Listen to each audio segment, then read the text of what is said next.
Bonsoir à tous et bienvenue sur la leçon 4 de analyse. Nous allons voir les fonctions visuelles en analyse. Ok. D'abord nous avons le logarithme. Le logarithme est l'exponentielle. Il existe une unique fonction notée ln qui est définie sur 0 plus infini, telle que la dérivée de ln de x égale à 1 sur x. Voilà, donc ln prime de x égale à 1 sur x pour tout x supérieur à 0 et ln de 1 égale à 0. Donc ln de x est compris entre 0 plus infini, est défini sur 0 plus infini. Voilà, donc ln de x est toujours pour le nombre, voilà, qu'on met ici est toujours positif. D'accord, est défini sur 0 plus infini, donc positif. Donc on dit la dérivée fait 1 sur x et puis ln de 1 égale à 0. De plus, cette fonction vérifie pour tout a b supérieur à 0, ln de x, ln de a fois b égale à ln de a plus ln de b. Ln de 1 sur a égale à moins ln de a.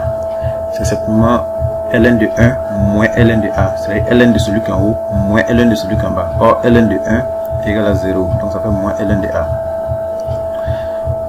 On dit ln est une fonction continue strictement croissante et définit une bijection de 0 plus infini sur R.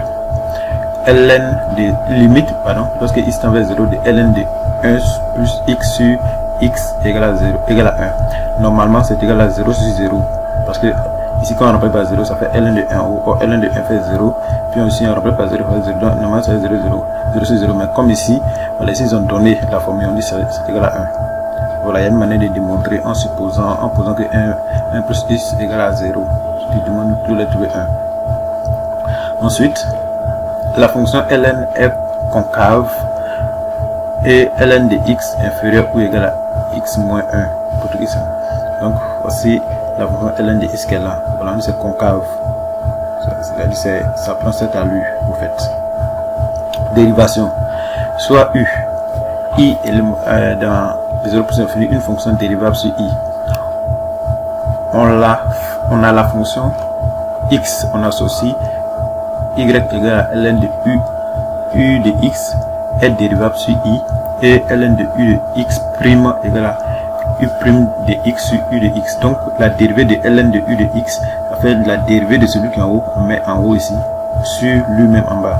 Donc ça va être dérivée de ça en haut, puis sur lui-même. La limite, il y a la limite de référence, ln de limite lorsque h tend vers 0 de ln de 1 plus h égale à 1. C'est ce qu'ils ont dit en haut là-bas. Ça c'est une limite de référence. C'est une autre limite de référence. Limite lorsque il tend vers plus infini de ln de x égale plus infini. Limite lorsque il tend vers 0 par valeur supérieure. D'accord. Ln on calcule toujours par valeur supérieure.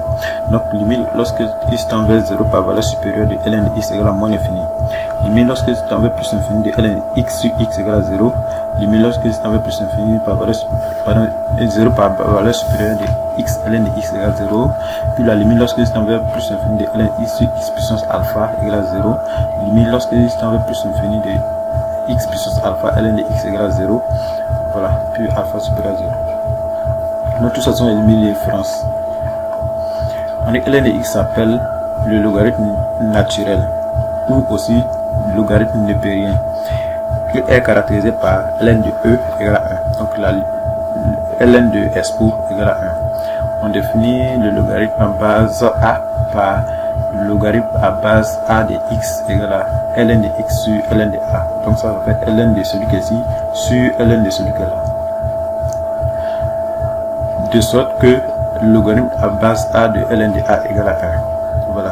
Ici, si on remplace ici par a, ça va être ln de a sur ln de a. Or, un nombre sur lui-même égale à 1. Pour a égale à 10, on obtient le logarithme décimal. Voilà, décimal 10. Le logarithme à base 10 qui vérifie le logarithme à base 10 de 10 égale à 1. Voilà, ça fait ln de 10 sur ln de 10, ça fait 1. Et donc, le logarithme à base n, à base 10 de 10 puissance n égale à n. Voilà. Dans la pratique, on utilise l'équivalence x égale à 10 puissance n implique que y, d'accord, x égale à 10 puissance y implique que y est là, ça fait le logarithme à base 10 de x. Voilà. Donc si ici on veut faire descendre les y, ça fait le logarithme à base 10 de celui qui est ici. Exponentielle. On appelle la fonction exponentielle la fonction réciproque de la fonction ln de x. Voilà, c'est une fonction réciproque de la fonction ln de x. Elle est définie sur R, d'accord, à valeur dans 0 plus infini strictement croissante. Elle est notée expo où x on associe expo de x. Le graphe de la fonction expo x on associe expo de x égale expo de x est là, est le suivant. Donc expo de x on l'écrit aussi comme ça, expo de x.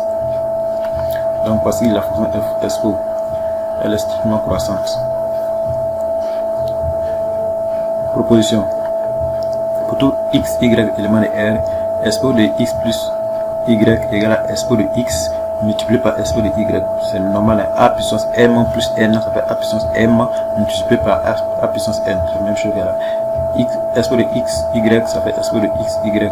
Expo de x moins y, ça fait expo de x sur expo de y. Expo de moins x égale à 1 sur expo de x. Dérivé. La fonction u de x est dérivable sur i. Alors, la fonction y égale à expo de ux l'est aussi. Et u expo de ux prime, ça fait de la dérivée de celui qu'en haut on met en bas multiplié par lui-même. Voilà, donc ça fait expo de x u prime de x expo de x expo de ux. Remarque, la fonction exponentielle est l'unique fonction qui vérifie expo prime égale à expo de x. Donc la dérivée de expo de x égale à expo de x lui-même.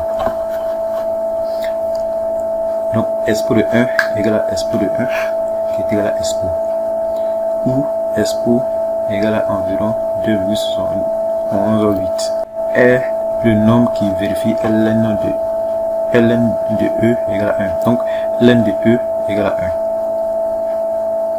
1. Donc ln de e puissance x, ça fait x. Voilà, les deux disparaissent pour rester x. Limite lorsque h tend vers 0 de expo de... Bon, ça sont les limites des références aussi, vous allez apprendre par cœur aussi. Voilà, donc on a limite lorsque h tend vers 0 de expo de x moins 1 sur h égale à 1. Limite lorsque x tend vers plus infini de expo de x égale à plus infini. Limite lorsque x tend vers moins infini de expo de x égale à 0. Limite lorsque x tend vers plus infini de expo de x sur x puissance alpha égale à plus infini. Et limite lorsque x tend vers moins l'infini de moins x puissance alpha expo de x égale à 0. Exponentielle de base a.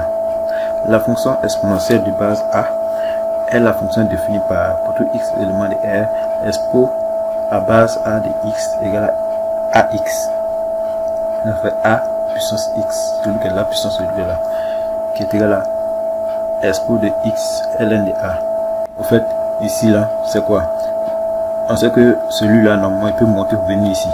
Voilà. Celui qui est là, il monte pour venir là. Or, expo de ln, ça fait tout simplement celui qui est là, puissance celui qui est bon, puissance de là. Donc, celui-là va passer, ça fait a puissance x, ça qui est là. Puissance et comparaison. X puissance a plus b égale à x puissance a multiplié par x puissance b.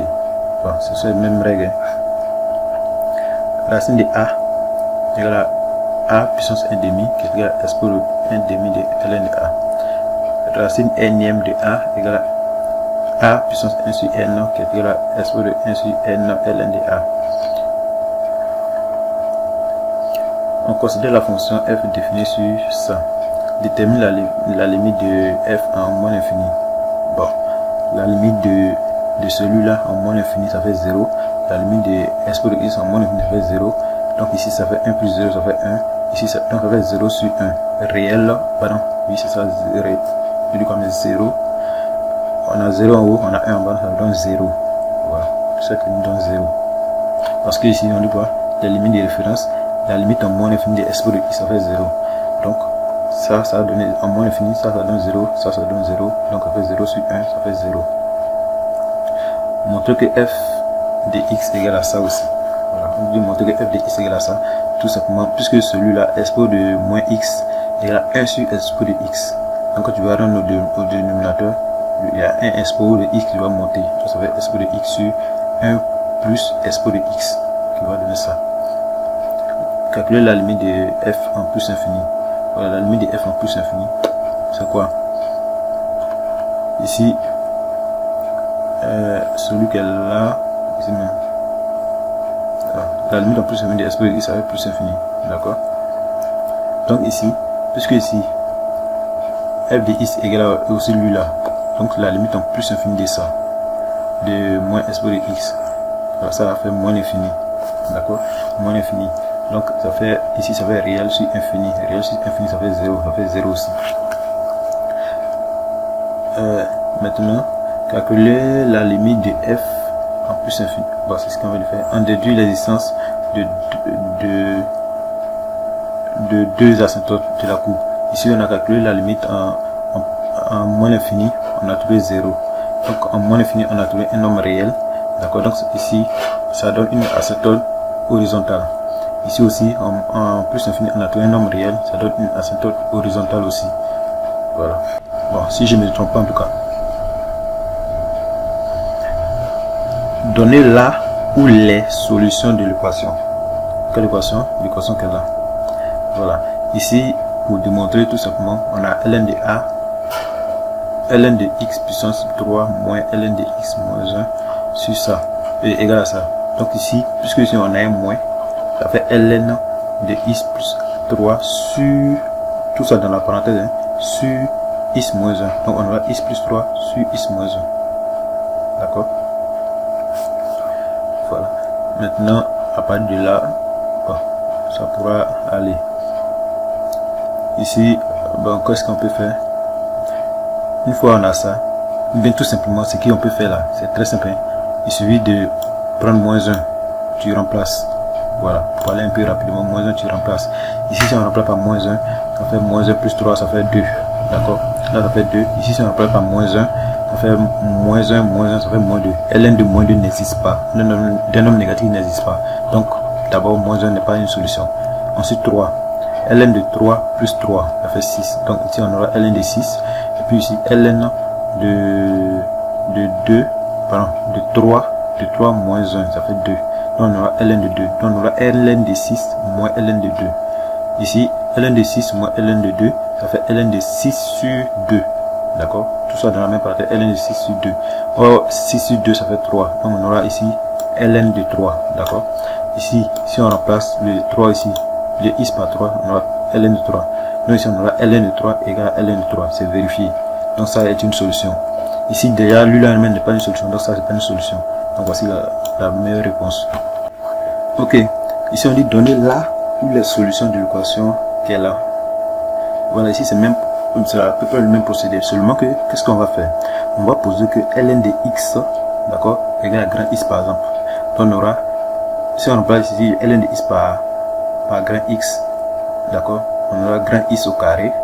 Et ln de x par grand x, on aura grand x. On aura 2 grand x au carré moins, bien sûr, si on veut dire simplement 2x carré moins x moins 3. Ça, on va résoudre. Vous allez faire discriminant pour trouver la solution, tout et tout. Puis faire votre tableau de signes. Vous allez voir les parties où ça donne comme solution inférieure à 0. Voilà, négatif. Voilà, ça va donner le résultat. Bon, je ne sais pas trop c'est quel, hein, je sais pas. Mais quand vous allez faire, vous allez trouver normalement le bon résultat. Ensuite, fonction circulaire réciproque. Considérons la fonction cosinus qui est comprise entre moins 1 et 1. D'accord? Donc voici la fonction cosinus qu'elle a. Nous pouvons observer à partir du graphe que la fonction cosinus est continue et décroissante sur 0 pi, donc bijective. Voilà. Donc voici de 0 à pi. La fonction est décroissante. Cosinus de sur 0 pi est une bijection, d'accord? C'est compris entre -1 et 1. C'est compris entre -1 et 1. On note sa bijection réciproque la fonction arc-cosinus, c'est-à-dire arcos. Voilà, ici, -1, 1 dans 0 pi, dont le graphe est le suivant. Donc, ici, on a de -1 à 1, d'accord? Et puis ça va de 0 à pi. Donc ici, c'est comme si on inverse. Voilà, on va plutôt maintenant de... Ce n'est plus de -1 à 1, mais c'est plutôt comme ça, de -1 à 1.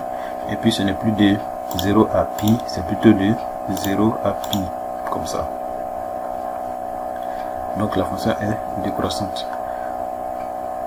Voilà, donc c'est un peu ça. La dérivée de la cosinus de x égale à -1 sur... Voilà, ça c'est... Bon, ils ont donné ça à vous de prendre par cœur arsinus.